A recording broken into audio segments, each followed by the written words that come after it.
C'est l'inquiétude et l'angoisse à Plaine dans le Bas-Rhin, 4 jours après la disparition de Lina. Les différentes battues menées autour du chemin emprunté par l'adolescente n'ont rien donné. Les recherches vont désormais se concentrer sur les plans d'eau situés entre son domicile et la gare de Saint-Blaise-la-Roche. Si les enquêteurs ne privilégient aucune piste, les proches de Lina écartent l'hypothèse de la fugue. Reportage Mélina Fachin, envoyée spéciale d'Europe 1 sur place. Toutes les personnes qui connaissent Lina décrivent une jeune fille sans problème, solaire, heureuse. Evan, l'un de ses amis, a participé aux battues pour la retrouver. Toujours le sourire, toujours quelqu'un qui met la bonne humeur, la bonne ambiance.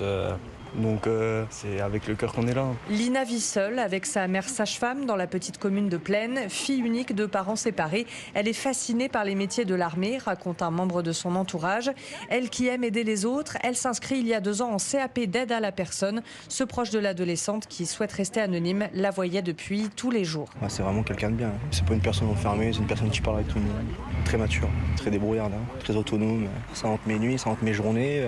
En tout cas, je suis sûr que c'est pas une fugue. Elle n'avait pas de problème avec sa mère, elle était très proche de sa mère. Très fusionnelle, elle a même peur de la décevoir. Elle avait des notes moins bonnes ou un comportement un peu moins bon. Donc la fugue, j'y crois pas du tout, elle serait jamais partie en fuyant loin de sa mère.